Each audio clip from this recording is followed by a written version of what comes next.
अस्सलाम वालेकुम नाज़रीन, प्रोग्राम में मूंखे भली कार त चऊं। नाज़रीन, पेशावर साने जे शहीदनि जो तादाद वधी 100 थी चुको आहे ऐं 100 जेके फोती आहिनि उन खां सवाइ जेके ज़ख़्मनि जो तादाद आहे उहो पिणु 150 खां मथे आहे, जेका समूरी सूरत हाल काल्ह खां वठी रही आहे। ज़ाहिर आहे उन में सोग बि आहे, उन में ॾुख बि आहे, उन में कावड़ बि आहे, सवाल बि उथनि पिया, तनक़ीद बि थिए पई ऐं गुज़िरियल ॾींहं खां असीं ॾिसूं पिया वज़ाहतूं बि साम्हूं अचनि पियूं ऐं ॿीहर हाणे छा कबो, हितां खां कीअं अॻियां वधिबो, उन ते बि ज़रूरु ॻाल्हायो पियो वञे। ऐं हिन वक़्तु जॾहिं असीं प्रोग्राम कयूं पिया, क़ौमी असैम्बली जो हिकिड़ो ख़ासि इजलास हलंदड़ आहे इन ई अहम मामले ते ऐं उन में पिणु इन ॻाल्हि जो इज़हार थिए पियो त हितां खां कीअं असांखे अॻियां वधिणो आहे। हाणे पार्लियामेंट असांजी रहनुमाई करे इन मामले खे जेके प्रोग्राम में फोकस कंदासीं। ऐं जेका हिकु ॿी इंतिहाई अहम डेवलपमेंट आहे, गुज़िरियल केतिरे ई वक़्त खां असीं सभु ॿुधंदा पिया अचूं, इंतज़ार में बि हुआसीं त हाणे जेका हीअ मौजूदा माशी सूरत हाल आहे उन खां निकिरण जो जेको वाहिद रस्तो हींअर बचियो आहे उहो IMF जो प्रोग्राम जी बहाली आहे।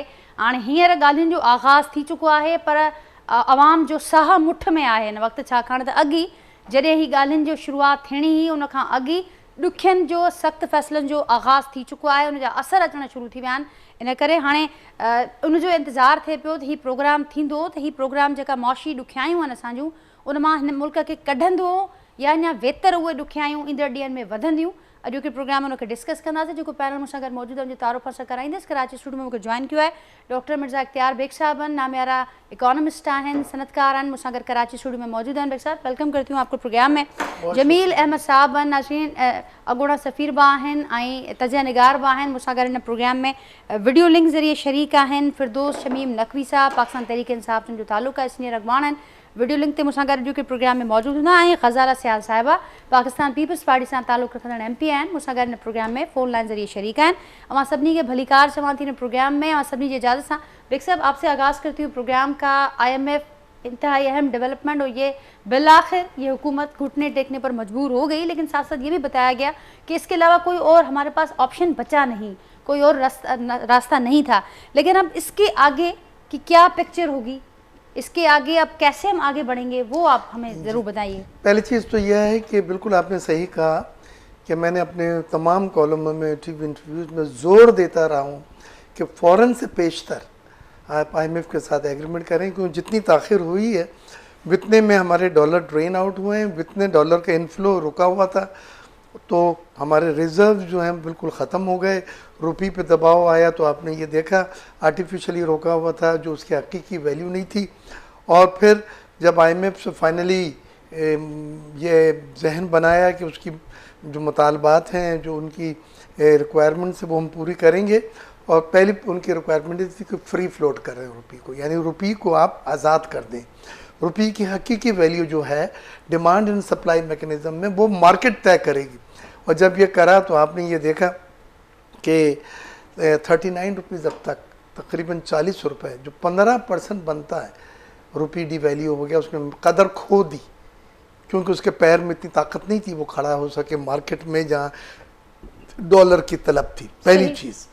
दूसरी चीज़ उन्होंने ये भी कहा था कि आप सब्सिडी देके फ्यूल सप्लाई कर रहे हैं और आपके सर्कुलर डेट बढ़ते जा रहे हैं, PSO OGDC सुई सॉदर्न सुई नॉर्दर्न कोलैप्स होने जा रहे हैं, आप कीमतें बढ़ाएं इंटरनेशनल मार्केट के बराबर करें। तो वो भी आपने देखा कि संडे को 35 रुपये फ़ी लीटर डीजल भी और 35 रुपये फ़ी लीटर पेट्रोल पे कीमतें बढ़ी और 250 रुपये और 263 रुपये डीजल की कीमत हो गई, जो पाकिस्तान की तारीख़ में हाईएस्ट से इतना ज़्यादा कभी नहीं था। फिर उसके बाद उन्होंने कहा अच्छा हम आते हैं, और वो 31 तारीख को आए। आज उनकी मीटिंग है, लेकिन इधर मीटिंग हो रही है, इधर कैबिनेट डिवीज़न में ECC भी मीटिंग हो रही है, जिसमें उनका एजेंडा क्या है जो मैंने आपको दिखाया था, और इस एजेंडे में वो तमाम चीज़ें हैं जो IMF चाहते हैं कि उसको प्रूव करें। ठीक, यानी वो मुज़ाकरात के लिए भी उस वक्त आए हैं और तैयार हुए हैं जब आप उनकी शराइत जो कंडीशंस हैं उनको पूरी करें और अमली तौर पे नज़र आए कि जी हाँ आपने इसको पूरा किया। तो आज उन्होंने कमिटमेंट्स बनी जो हमने देखी गुज़िश्ता साल के दौरान। जी, आज उन्होंने सर्कुलर डेट पे बात की कि आप सर्कुलर डेट 283 बिलियन को सुई सॉदर्न सुई नॉर्दर्न वगैरह में डिविडेंड के ज़रिए उसको कम करें। ठीक, वो आज ECC में अप्रूव हो रहे हैं। उसके बाद उन्होंने बिजली की कीमतें 12 रुपए के करीब बढ़ाने की बात की है। उसके बाद public sector loss making organisation जो है उसका ट्रीटमेंट उन्होंने बतलाया है। और उसके बाद फ्लड के रिलीफ के लिए 500 अरब रुपए की हुकूमत ने इजाज़त मांगी है IMF से कि हमें अखराजात के लिए आप इजाज़त दें। सही। और फिर IMF ने उसके बदले में उनको कहा है कि 200 अरब रुपए के तो आप ऑर्डिनेंस से टैक्स बढ़ा दें, यानी असेंबली में बिल नहीं जाना है, ऑर्डिनेंस निकालें और प्रेसिडेंट साहब अप्रूव करें 200 अरब रुपए का, और 600 अरब रुपए का आप मिनी बजट के ज़रिए जो है वो खसारा पूरा करें। क्योंकि उन्होंने कहा कि 2022-23 का जो बजट आप हमें दे रहे हैं, तखमिया इसको कहते हैं, उसमें 2000 अरब रुपए की हमें कमी नज़र आ रही है। और आपने जो बजट के टारगेट पूरे नहीं करे, यानी सॉरी टैक्सेस के टारगेट पूरे नहीं किए, वो टारगेट्स उनके लिए एक बहुत बड़ा कंसर्न है कि आप एक तो हदफ पूरा नहीं कर रहे, और फिर खराजात भी आपके कंट्रोल नहीं हो रहा है, आपकी एक्सपोर्ट भी नीचे गई हैं, आपकी रेमिटेंसेस भी कम हुई हैं, क्योंकि हवाला से हुंडी से कुछ पैसे आने शुरू हुए थे, फ़र्क हो गया था ऑफिशियल में अनऑफिशियल में। तो अब Pakistan is in no bargaining position. Nazia, Pakistan ने अब जहन कर लिया है, और इसाक डार साहब बोलें या ना बोलें, लेकिन हमने हाथ खड़ी करके, और करना भी, हमारे पास चॉइस है ही नहीं। आज मैं जहाँ इतनी बातें कर रहा हूँ, वहाँ एंड में मुझे ये भी बोलना है कि ये ही हमारे पास ऑप्शन है, और आप इसको कर लेंगे। IMF का 9th रिव्यू हो जाता है तो 1.3 बिलियन का मसला नहीं हमारे लिए। हमारे लिए यह है कि वो दरवाजे जो बंद है, जिसमें world bank, Asian development bank और इस्लामिक डेवलपमेंट बैंक से 5 से 6 बिलियन डॉलर मिलने हमारी अप्रूव लिमिट है, लेकिन वो IMF का इंतज़ार कर रहे हैं। दोस्त ममालिक हमारे UAE, सऊदिया और इवन चाइना, जो रोल ओवर प्लस कुछ फ्रेश एडिशनल की उन्होंने बात की है, उनका भी यही है कि ग्रीन चिट IMF की नज़र आ जाए। तो IMF के आने से 1.2 बिलियन इतनी कोई बड़ी रकम नहीं है, लेकिन दूसरे दरवाजे जो बंद हो गए हैं वो डॉलर आने के खुलेंगे और आपके रिजर्व भी बढ़ेंगे, आपकी करेंसी भी मुस्तहकम थोड़ी सी होगी, और फिर दुनिया को एक मैसेज जाएगा। और ये जो बार बार अल्फाज जो मुझे सबसे ज़्यादा लफ्ज़ तकलीफ देता है वो है कि डिफ़ॉल्ट, दिवालिया। तो पाकिस्तान 75 सालों में अगर दिवालिया से बचाने के लिए पैदा हुआ तो हमने तो कुछ भी नहीं किया। हम तो एक न्यूक्लियर स्टेट हैं। तो अल्लाह ने चाहा अगर IMF का एग्रीमेंट हो जाता है और हम अपनी शराइत पे अमल करते हैं, जिसमें इस हुकूमत को क्रेडिट जाता है, क्योंकि अनपॉपुलर डिसीजन है, ये गैर मकबूल फैसले हैं, इन पे इन्हें बुराई सुनने को मिलेगी, अवाम रोड पे आएंगे, महंगाई का इन्हें ताना मिलेगा। लेकिन अगर ये चीज़ ना करते तो IMF को प्रोग्राम बहाल नहीं होता। ठीक, लेकिन बेग साहब अब आपका पॉइंट आ गया मेरे पास। अब जब दोबारा आपकी तरफ आऊँगी तो ज़रूर आपसे जानना चाहूँगी कि जो मौशी सूरत हाल, सब आपने कहा ये जो अनपॉपुलर फैसले हैं, ये जो सख्त फैसले हैं, ये लेना बड़ा नागुज़ीर था, बड़ा ज़रूरी था, लेकिन इसका सारा बोझ सिर्फ आवाम पर क्यों? ये आप इसका जवाब मुझे ज़रूर दीजिएगा। तो अशराफिया अपना कितना हिस्सा इसमें डाल सकती थी, कितना डाल चुकी है, या कितना डालने का भी ऑप्शन मौजूद है, इस पर ज़रूर बताइएगा। मेरे साथ दूसरे पैनलिस्ट भी हैं। जमील साहब, अवाम वटींदस बेग साहब के माबूदो ज़ाहिरा असां हिन वक्त जंहिं सूरत हाल के फेस सब असीं कयूं पिया, तो को बि फ्रंट असीं ॾिसूं था तो बहरान खां आजो कोन्हे, वो मुआशी फ्रंट हुजे, वो पॉलिटिकल फ्रंट हुजे। असीं कल हिकिड़ो वॾो सान्यो मुल्क में थियो आहे, कल हिकु वॾो ख़ौफ़नाक वाक़ियो थियो आहे। जीअं बेग साहब ज़िक्र कयो त रियलाइज़ेशन ऐं ॾुखिया फ़ैसिला हिन फ्रंट ते जेके क्राइसिस खे असांखे ॿाहिरि कढी सघंदा, ही तमामु ज़रूरी शइ हुई। अवां सम्झो पिया त जेको सिक्योरिटी वारो फ्रंट आहे, जेके दहशतगर्दी जे हवाले सां मामला आहिनि, उते बि रियलाइज़ेशन ऐं सख़्तु फ़ैसिलनि जी ज़रूरत आहे। जमील साहब,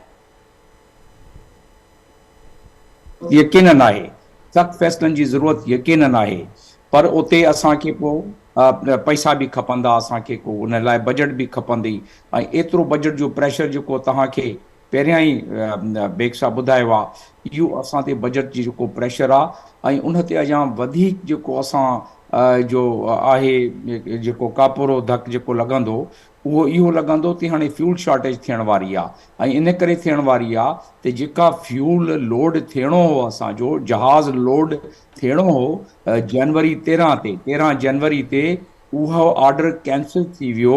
इन करे कैंसिल थियो त LC न खुली सघी PSO जी। त इन करे हाणे फ्यूल शॉर्टेज बि शुरू थी वेंदी।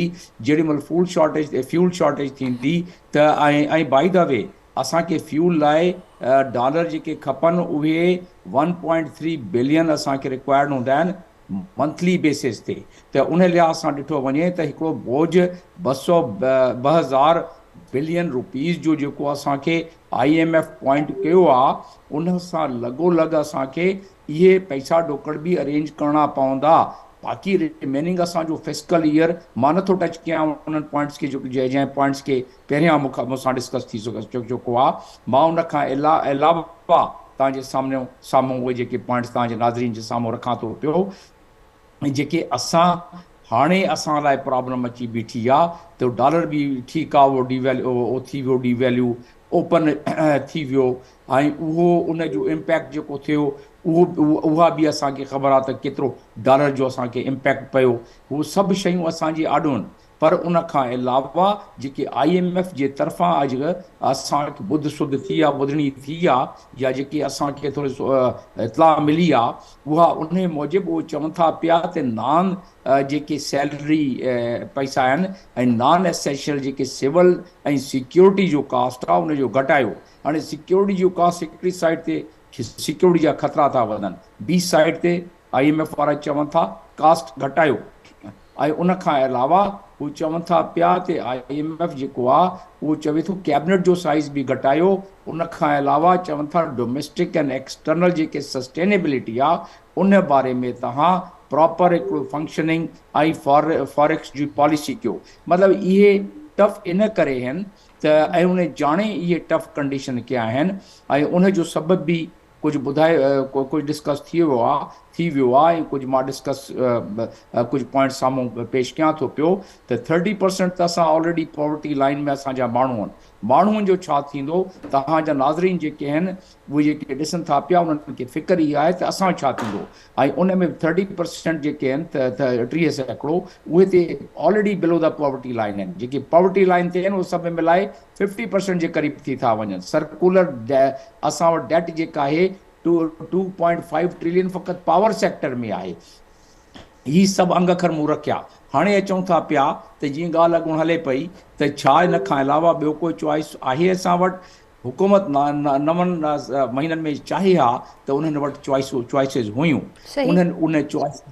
उन चॉइसिस खे उन्हनि वञी इम्प्लीमेंट करण जे न करे सघिया।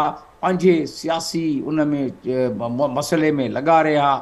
थोरी कंफ्यूजन बि जारी रही। हाणे अची बिल्कुलु पियो आहे वज़न उन्हनि जे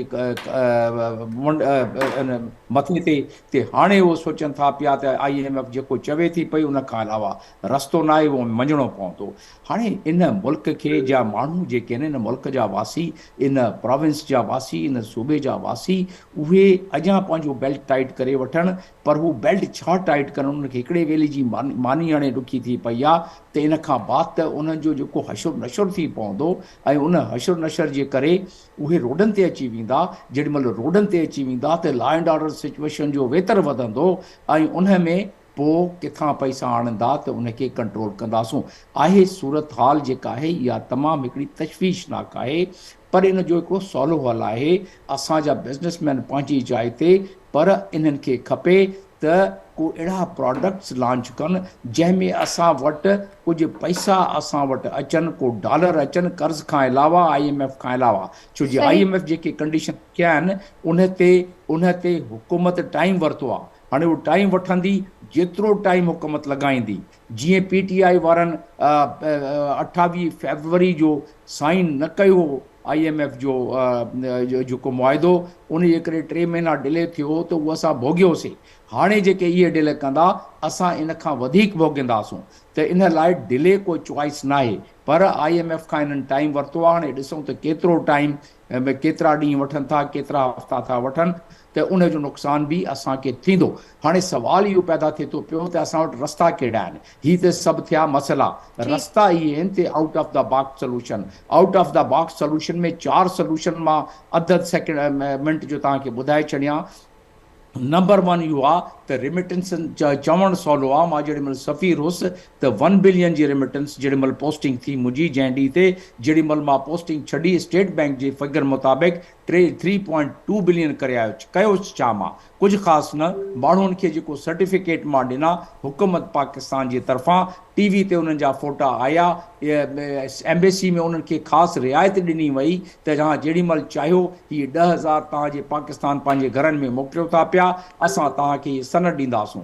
हीअ डार साहब खे मूं सलाह बि ॾिनी, पर अञा ताईं उहो ख़ुशि बि थियो, पर अञा ताईं उन ते अमल न आहे। ॿी जेका सलाह हुई, ॿी सलाह उहा इन खां बि इम्पॉर्टेंट हुई, ऐं उहा इम्पॉर्टेंट सलाह इहा हुई त तव्हां पैरिटी लोन ॾियो।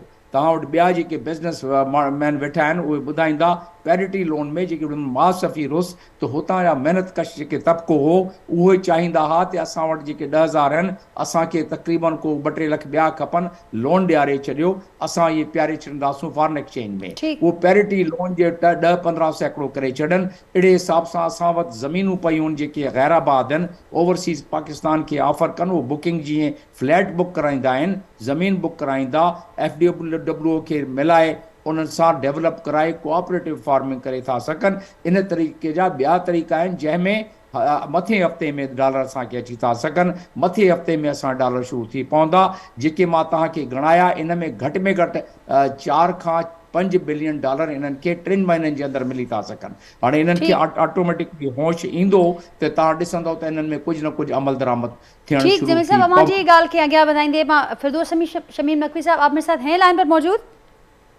नाज़रीन, फिरदौस साहब सां राब्तो करण जी कोशिशि कंदासीं, उन सां राब्तो असांजो मुनक़दे थी वियो आहे। जेका ॻाल्हि बेग साहब उन खां अॻु कई त असां हिन वक़्तु बार्गेनिंग पोजीशन असांजी ख़तमु थी चुकी आहे, ऐं जमील साहब जेका ॻाल्हि कई त डिले जो असां वटि को ऑप्शन न हो, असीं जेको डिले कंदा आयासीं उनजो असीं भोगे चुका आहियूं, ऐं इहा शइ ॿियनि फ्रंट्स ते बि अप्लाई थिए थी त जेतिरो डिले कंदासीं ज़ाहिर आहे असांखे भोगणो बि पवंदो।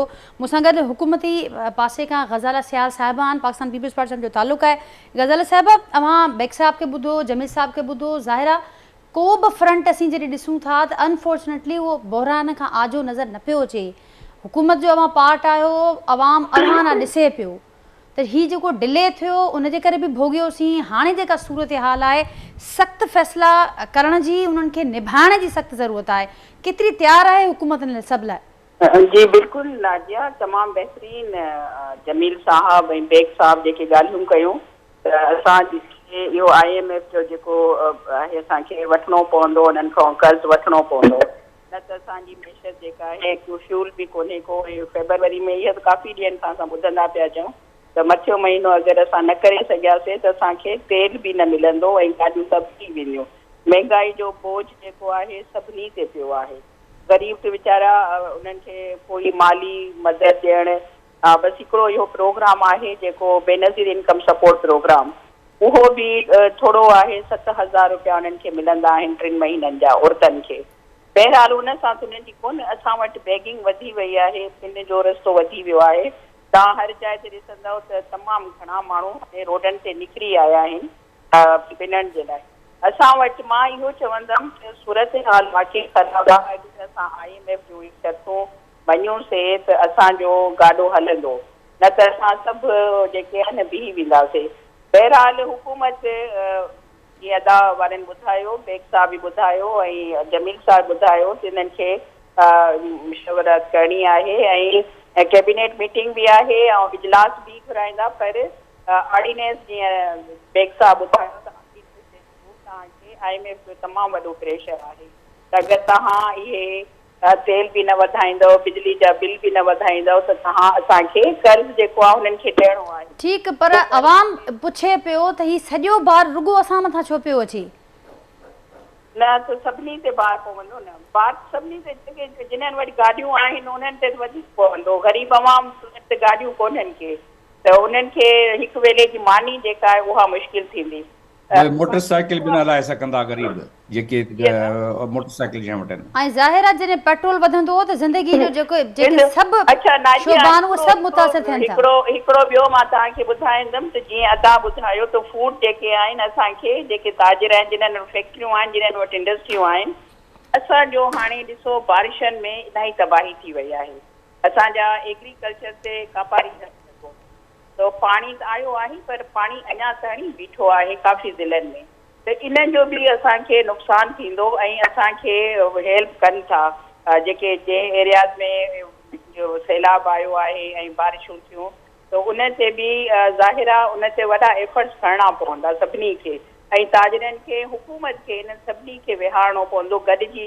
जेसि ताणी न वेहंदा सभु पार्टियूं, जेसि ताणी गॾु न वेहंदियूं, चाहे पीपुल्स पार्टी हुजे, नवाज़ लीग हुजे, मौलाना फजल रहमान, जमायत इस्लामी या वरी सभिनी खे पाकिस्तान जे लाइ सोचणो पवंदो ऐं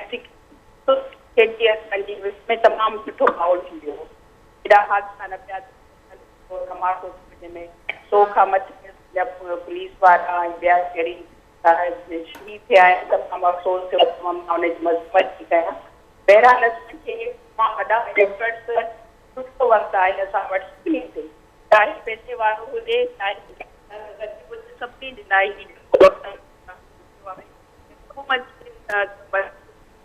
ठीक गज़ाल साहिबा, मुंहिंजो आवाज़ में थोरो प्रॉब्लम आहे, कोशिशि कयूं था उनखे फिक्स कयूं जीअं वहाँ बेहतर तरीक़े से समझी सकूं। बिग साहब आपके सामने ये सारी बातें हैं, लेकिन हुकूमत ये कह रही है हम ऐसी हालत में आ गए हैं कि हम खुश हो रहे हैं कि हमें कर्ज़ मिल गया।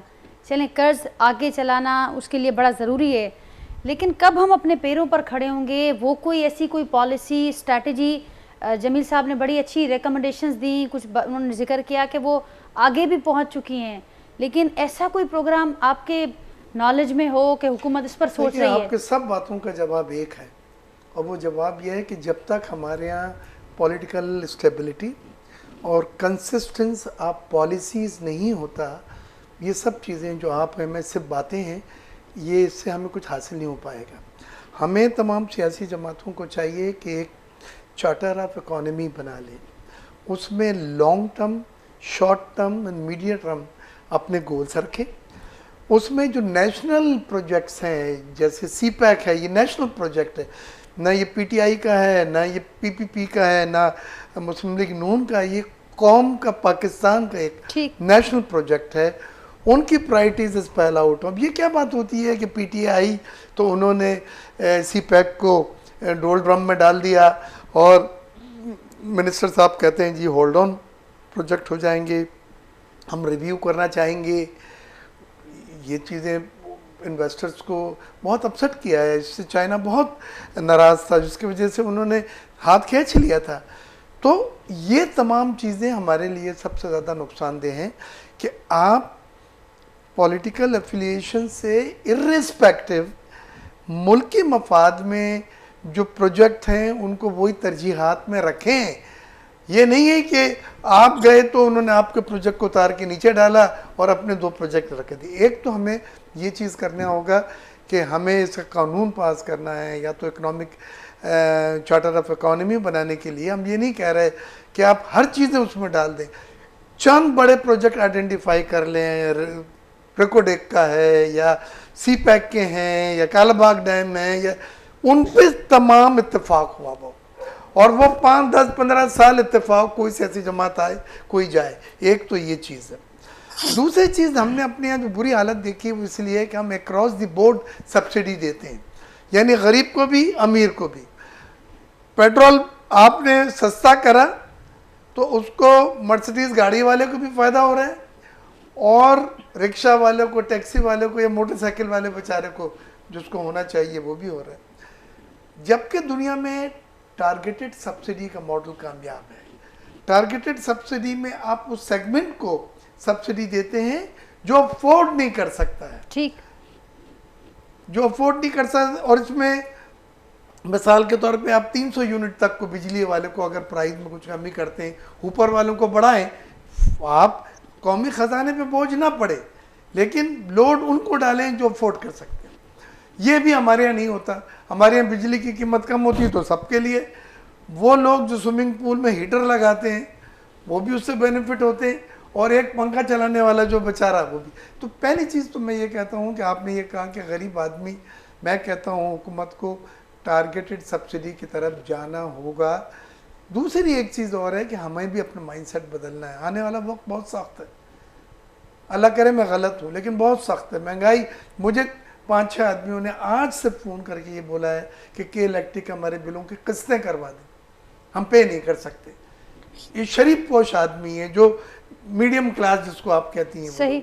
तो हालात अब आने वाले बिल्कुल सही लेकिन मैं एक बात जी, कह के बात जी। खत्म करता हूँ कि अब सिंगल ब्रेड अर्नर से काम नहीं चलेगा कि बाप पूरे घर का कमा के ला के देगा और सब बैठ के घर का गुजारा हो जाएगा। अब नहीं हो सकेगा। अब आपको मल्टीपल ब्रेड अर्नर या डबल ब्रेड अर्नर, जैसे इंडिया वगैरह में है कि बीवी और हस्बैंड मोटरसाइकिल पे निकलते हैं, उसको ऑफिस छोड़ता है, शाम में आते वक्त लेता है और फिर बैठ के वो दुरुस्त कह रहे हैं। हमारे यहाँ भी ऐसा जाहिर है, जितने सख्त माशी हालात हैं उसमें ये सिलसिला स्टार्ट हो भी चुका है। अच्छा। मल्टीपल जो आपने ब्रेड अर्नर का जिक्र किया। लेकिन राइला साहब अब मेरे साथ हैं, मुस्लिम लीग नून से उनका ताल्लुक है। राइला साहब, आपको भी वेलकम करती हूँ प्रोग्राम में। मेरे साथ बेग साहब, जमील अहमद साहब और गजाला सियाल साहब इस प्रोग्राम में शरीक हैं। अब उन्होंने जिक्र किया कि माइंडसेट को हमें बदलना होगा। इससे पहले यहाँ पर बात हुई कि हुकूमत ने रियलाइजेशन में और कुछ चीज़ें जो डिले हुई, जो वक्त पर होनी चाहिए थी, उसकी वजह से हमें बड़ा भुगतना पड़ा। लेकिन अब जो वक्त है उसमें सख्त फैसलों के लिए, सख्त किस्म के हालात के लिए तैयारी करना होगी। लेकिन एक आम आदमी ये सवाल कर रहा है कि हुकूमत उसमें अपना हिस्सा कब डालेगी, उसमें अशराफिया का हिस्सा कब होगा। सिर्फ ये सारा बोझ आवाम पर क्यों शिफ्ट किया गया है इन सारे मुश्किल फैसलों का? बहुत शुक्रिया जी। सवाल करना तो बड़ा आसान सी बात हो गई है हमारे यहाँ। आप हुकूमत में राइला साहबा, आप ही से सवाल करेंगे? जी जी, मैं जवाब दे रही हूँ, आप हौसला तो रखें जी।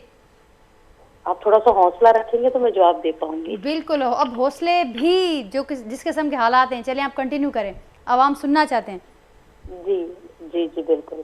मैंने आपसे कहा कि सवाल करना तो बहुत आसान है, लेकिन उन सवालों का जो बैकग्राउंड है जिसको लेके हम 7-8 महीने पहले हुकूमत में आए, उसके ऊपर भी सवाल तो बनता है कि ये हालात क्यों बने पाकिस्तान के अंदर कि आज आम आदमी के ऊपर बोझ नहीं है, पाकिस्तान के खजाने के ऊपर भी एक बोझ मौजूद है। जो PMLN ने और PDM की जमातों ने उसको उठाया, और उसको उठाने की रीजन भी यही थी कि मुल्क के अंदर ऐसे फैसले किए जा रहे थे जो स्टेट के लिए, उसके खजाने के लिए, अवाम के लिए बोझ साबित होंगे। और उस बोझ ने ये किया कि आज पाकिस्तान के जहां अवाम की हालत खराब है, वहां हुकूमत की और खजाने की हालत भी बहुत ज्यादा पतली हो गई है। सख्त फैसले बिल्कुल करना पड़ेंगे। अभी हमारे एक भाई यहाँ बात कर रहे थे, मैंने जानती हुई थी, बट वो ये बात कर रहे थे कि टारगेटेड सब्सिडी हमने पंजाब के अंदर जब मियां शबाशी साहब वजीर आला थे तो टारगेटेड सब्सिडीज दी, जिससे अवाम को डायरेक्ट रिलीफ मिल रहा था जो एक्चुअल में गरीब आदमी था। ये बात भी बिल्कुल जेन्युइन है कि जब आप पेट्रोल सस्ता करते हैं, अब उसके ऊपर सब्सिडी देते हैं, तो उससे मुस्तफीद तो पूरे लोग हो रहे होते हैं। इसीलिए हमारी कोशिश PMLN की हमेशा से ये रही है कि हम खाने पीने की अशिया के ऊपर सब्सिडीज दें जिससे डायरेक्ट अवाम, गरीब आदमी जो है वो इफेक्टेड हो रहा होता है। अब अगर आप देखें तो 2018 से बार बार ये बात कही जाती है कि आप लोग 18 तक को याद करते हैं, तो आप GDP रेट को उठा के देखिए, अवाम की हालत देखिए, डेवलपमेंट यहाँ हो रही थी, ह्यूमन डेवलपमेंट के ऊपर भी काम हो रहा था। तो पाकिस्तान के अंदर एक एक्सपेरिमेंट कर दिया गया। उस एक्सपेरिमेंट का जो नतीजा निकला वो अब सबके सामने है और सबको भुगतना भी पड़ रहा है। अब मुश्किल फैसले तो जरूर हैं, लेकिन मुश्किल फैसलों के पीछे जो सूरत हाल बनी, हमें उसके ऊपर भी तो सवाल उठाना पड़ेगा। हम आज भी अगर उन्हीं लोगों को प्रमोट करेंगे जिन्होंने रियासत पाकिस्तान के साथ ये जुल्म किया, हमने उस इमरान रजीम को लाने के लिए आपने जो एक्सपेरिमेंट किया, उसका जब बोझ कौम उठा रही है या बाकी जमातें उठा रही हैं, तो उसके ऊपर भी तो सवाल करें। आज जब हम जब ये मुश्किल फैसले कर रहे हैं, मुश्किल फैसले हो रहे हैं, हमने तो 2018 में IMF को बाय बाय कर दिया था, खुदाफिज कर दिया था, पाकिस्तान को उसके पैरों पर भी खड़ा कर दिया था कि अब हम जो अपना कमाएंगे उसमें से खाएंगे, उसमें से सारा काम सिलसिला चलाएंगे। लेकिन आप उस सिस्टम को रोक देते हैं और एक नया एक्सपेरिमेंट करते हैं सिर्फ अपनी पसंद और नापसंद के लिए। आज तो वो लोग मौजूद नहीं है जिन्होंने ये एक्सपेरिमेंट किया, लेकिन अवाम को भुगतना तो पड़ रहा है। हमने 2018 तक मुल्क के अंदर तरक्की की थी इंशाअल्लाह ताला। हमने बड़े बड़े मुश्किल हालात देखे हैं, मुस्लिम लीग नून ने हमें वो वक्त भी देखा है जब एटमी धमाके किए थे तो पूरी दुनिया हमसे कट गई थी, लेकिन हमने अपने पाँव पे खड़ा होकर दिखाया। उस वक्त भी इंटरनेशनल साजिशें जो थी वो सबके सामने थी। मुल्क से वजीर आजम को जलावतन कर दिया गया था, उसकी सजा दी गई थी।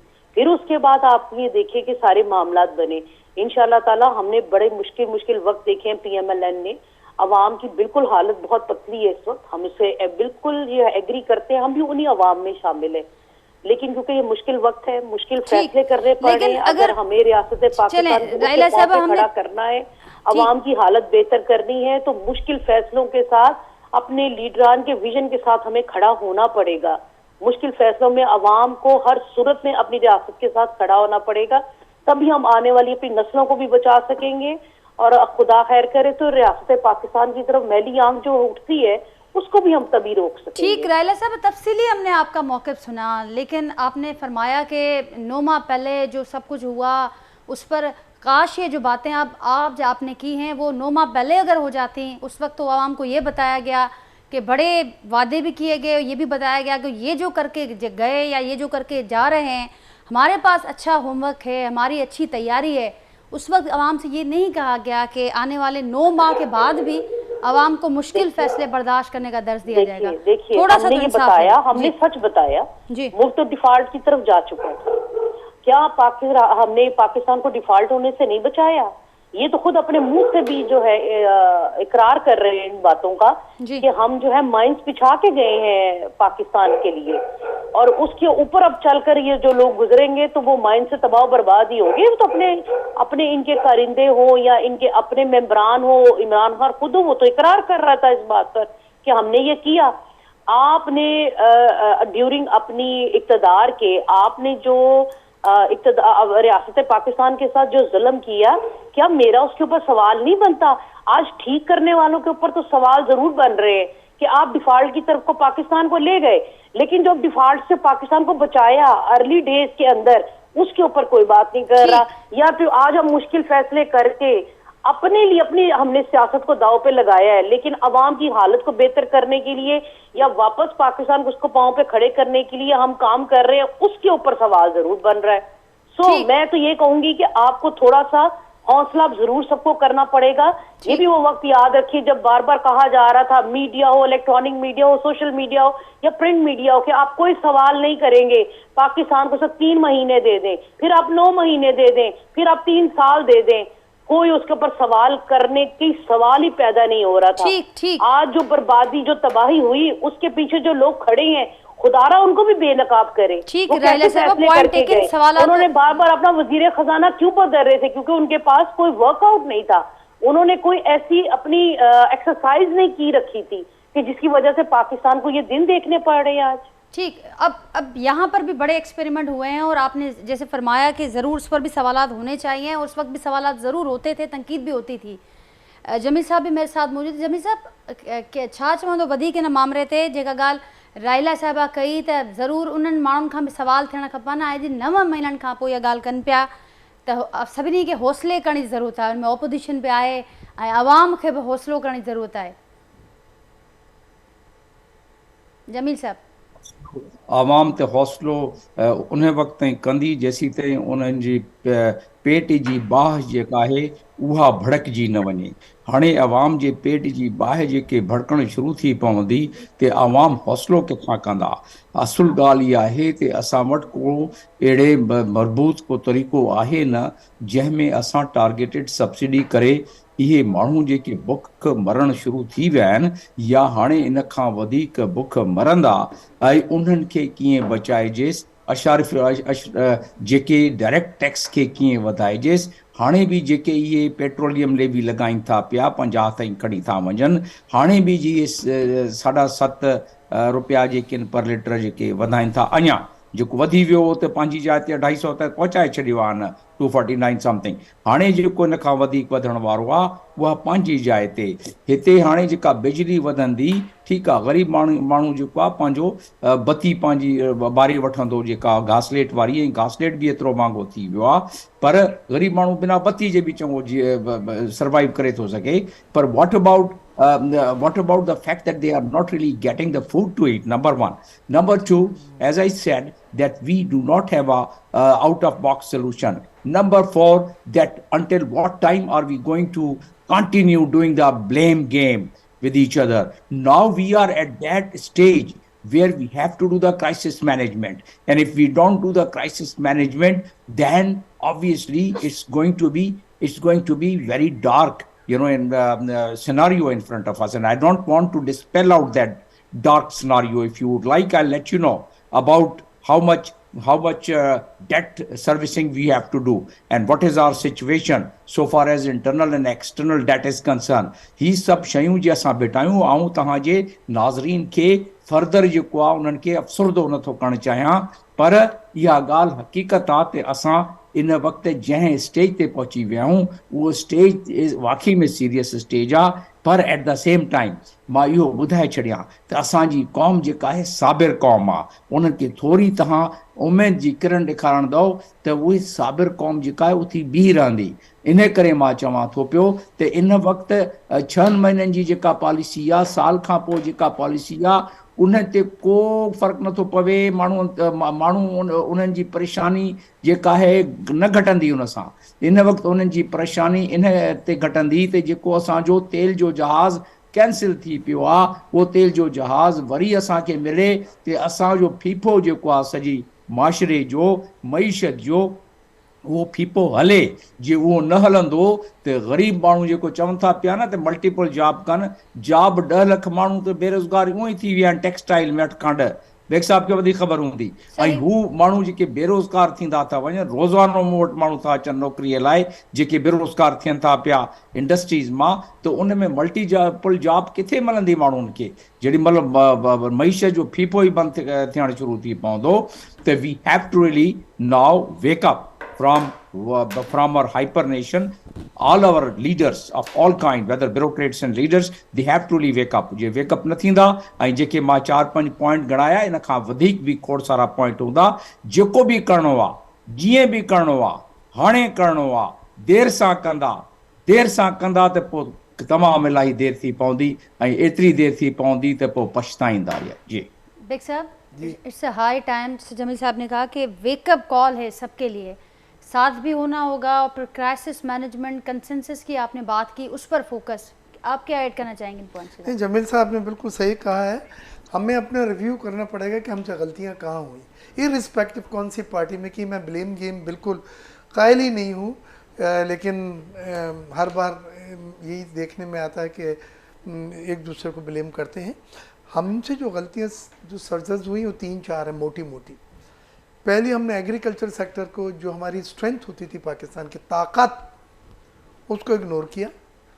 हम सेल्फ रिलायंस थे खाने पीने की अशिया में। हम एक्सपोर्ट करते थे गेहूँ, हम एक्सपोर्ट करते थे शुगर, हम एक्सपोर्ट करते थे फर्टिलाइज़र, हम एक्सपोर्ट करते थे दालें। आज ये सब चीज़ें हम इंपोर्ट कर रहे हैं, और इंपोर्ट कर रहे हैं 270 रुपये के डॉलर पे, और फिर आप कहते हैं सस्ती और महंगाई ना, नहीं हो सकता। तो पहले हमें सेल्फ रिलायंस, सेल्फ सफिशेंसी पे जाना होगा, और वो सेक्टर को दोबारा आपने फाल बनाना है, जो पाकिस्तान की ताकत है, जिसको बाबा कौम ने ख्वाब देखा था, एक ज़राई सनती पाकिस्तान का। सही, पहली चीज़। दूसरी चीज़, आपने मैन्युफैक्चरिंग और एक्सपोर्ट लेड ग्रोथ दुनिया का टेस्टेड कामयाब मॉडल है कि आप मैन्युफैक्चरिंग सेक्टर को प्रमोट दें, जो जॉब भी देता है और एक्सपोर्ट अर्निंग भी करते हैं। और एक्सपोर्ट अर्निंग के डॉलर जो होते हैं वो सबसे ज़्यादा रिलायबल एंड क्रेडिबल होते हैं। लिहाजा हमने इस वक्त अपनी इकॉनमी को जो 100% है अगर, तो उसमें 20% एग्रीकल्चर है, 20% मैन्युफैक्चरिंग है, और 60% सर्विस सेक्टर है। यानी इंपोर्ट करा और सप्लाई कर दिया, आपको अपना हिस्सा रख लिया। उसमें ना जॉब क्रिएशन हो रही है, ना एक्सपोर्ट्स हो रही है, ना डॉलर आ रहे हैं, ना सरमायाकारियाँ हो रही हैं, और लोग पैसे लगा रहे हैं किसमें, रियल एस्टेट में। तो ब्लैक मनी पार करने के एक हेवन बन गया है। आपने खुद उनको मौका दिया, लिहाजा एग्रीकल्चर को आप तरजीह दें, उसके बाद मैन्युफैक्चरिंग को, एक्सपोर्ट लेड ग्रोथ अपनाएं। सर्विस सेक्टर हमारा 60% हमारी इकॉनमी के साइज़ में बहुत ज़्यादा है। सर्विस सेक्टर को 30-35% से ज़्यादा नहीं होना चाहिए। अगर आप दूसरे तरक्की याफ्ता ममालिक की इकॉनमी का पैटर्न देखें, और जो एग्रीकल्चर बेस हैं, तो उसमें एग्रीकल्चर और मैन्युफैक्चरिंग की जो है वो ज़्यादा परसेंटेज होती है। तो पहला तो मेरा ये है। दूसरी चीज़, अभी आज जो ECC में गया है, और मुझे डर लग गया उसको पढ़ के, कि मेडिसिन की कीमतों पे भी बढ़ाने की बात की जा रही है। सही। अब ये देखिए कि मेडिसिन मल्टीनेशनल कंपनी है, बाहर के लोग हैं, ले IMF की कंडीशन कैसे बन गया ये, इसका माने उनकी कंपनियों का भी तहफ़्फ़ुज़ ये कर रहे हैं, और नहीं तहफ़्फ़ुज़ हो रहा है अगर, तो एक गरीब पाकिस्तानी का। आप ECC में पहला एजेंडा है आज कि मेडिसिन की कीमतें बढ़ाने की इजाज़त दे दें हमें, ताकि हम मेडिसिन को खोल दें। मल्टीनेशनल कंपनियों ने शिकायतें की हैं। दूसरी चीज़, हमने जो इंपोर्ट पे पाबंदी लगाई है, वो कहते हैं WTO में आप नहीं लगा सकते। WTO में आप अपने मुल्क में जो इंपोर्ट चीज़ें कर रहे हैं वो कंटिन्यू रखें। ठीक, तो ये जाहिर सब है, मेरे चीज़ें पास हैं। आखिरी 1 मिनट है, मैं चाहूँगी कि ज़रूर हुकूमत की साइड का कोई मौक़िफ़ आए। आपने बड़ी अहम बातें की, और जाहिर है हर बार जब बात होती है तो जब प्रॉब्लम्स पर, तो रिकमेंडेशंस पर, सॉल्यूशंस पर बात होती है, लेकिन जिनको करना है वो कितने संजीदा हैं इस मैटर को लेकर। और फिर जो अमल दरामद वाला फेज़ है, जिसमें हम हर बार देखते हैं कि हम पीछे रह जाते हैं, उस पर कितना फोकस होगा इस बार जो सारे प्रॉब्लम में। गज़ाला साहब, फाइनल अवां जो कॉमेंट है न दे। जी बिल्कुल नाजिया, असांखे जेके न सख़्तु फ़ैसिला करणा पवंदा। तो जो अवाम जे हालत में आहे, ऐं बेग साहब बि ॿुधायो, जमील साहब बि ॿुधायो, त तमामु बहितरीन हिननि जेका आहे तजिया निगारी कई, ऐं असांखे फ़ैसिला करण जे लाइ चयनि त ॾिसो इमरान ख़ान जी जेका हुकूमत हुई उनखे ॾिसो असांखे सच ॻाल्हाइणो पवंदो। रेयर इस्टेट खे जेको आहे हुन प्रोमोट छा कयो, सॼा पैसा अची ज़मीन ते हयनि, बिल्डिंगूं ठाहियनि, ऐं असां उते इहो बि हिकिड़ो वॾो जेको आहे फॉल्ट आहे असां में। तो इंशाअल्लाह बहितर जेके आहिनि फ़ैसिला असांखे करणा पवंदा, सख़्तु फ़ैसिला करणा पवंदा, छो जो असांखे फ्यूल जे न मिलंदो त असांजो गाॾो न हलंदो। हुकूमत फ़ैसिला करे थी, ऐं इंशाअल्लाह पाकिस्तान जी बहितरी जे लाइ ही फ़ैसिला कंदी। जी जमील साहब, अवां कुछ ऐड करण पे चाहियो? हाँ न बिल्कुलु, ॾिसो तव्हांजो टाइम घटि आहे। बेसिकली असां इन वक़्तु उन स्टेज ते अची पहुता आहियूं त if we don't do anything for these poor people, they are going to really explode. We will have a difficulty in controlling then most of the things in our country. त उन लाइ मां चवंदुसि त जहिड़ो बुख खे थोरो घणो उन्हनि खे एड्रेस कनि, ये न कंदा त असां इहे अछा कपिड़ा पाए माण्हू रोड ते फिरी न सघंदा, जेके हूंदा बिल्कुलु सभु माशरे जा दुथड़ियल तबिका, उहे वरी पोइ अची तव्हांजे साम्हूं अची बीहंदा फेस टू फेस। त इन करे उहे चवंदा आहिनि न, हिकिड़ो उर्दू जो शेर आहे, उन ते ख़तमु थो कयां कि नूरे सरमाया से है रूए तमद्दुन की जिला, हम जहाँ हैं वहाँ तहजीब नहीं पल सकती, और मुफलिसी हिस्से लताफत को मिटा देती है, भूख आदाब के सांचों में नहीं डल सकती। ये सब माण्हू तव्हांजे साम्हूं अची बीह रहंदा। जमील साहब, वरी महिरबानी वाजी। नाज़रीन, तमामु अहम गुफ्तगू थी। मूंसां गॾु जेके पैनलिस्ट मौजूदु हुआ, जंहिंमें बेग साहब हुआ, जमील अहमद साहब, राइला ख़ादिम हुसैन साहिबा ऐं गज़ाला सयाल साहिबा, ऐं उन्हनि जो मौक़िफ़ मां ॿुधो। ज़ाहिरा ॾुखियूं हालतूं आहिनि, उन में बार बार ॻाल्हि थिए पई सोल्यूशन्स जी, रेकमेंडेशन्स जी, वे फॉरवर्ड्स जी, पर हिकिड़ी ॻाल्हि जेका तमामु घणी अहम आहे त जिन खे वठणा आहिनि मामला, उन्हनि जी संजीदगी तमामु घणो मैटर करे थी, ऐं उनखां पोइ उहे वरितल फ़ैसिलनि ते अमल दरामद तमामु घणो इम्पॉर्टेंट आहे। अॼोकी जेका गुफ्तगू थी आहे उन बाबति पंहिंजे फीडबैक खां असांखे ज़रूरु आगाह कजो। वरी सुभाणे मां सां मुलाक़ात कंदासीं सेम टाइम ते नए मौज़ूअ ऐं महिमान सां गॾु। तेसिताईं ॾींदा इजाज़त। अल्लाह हाफ़िज़।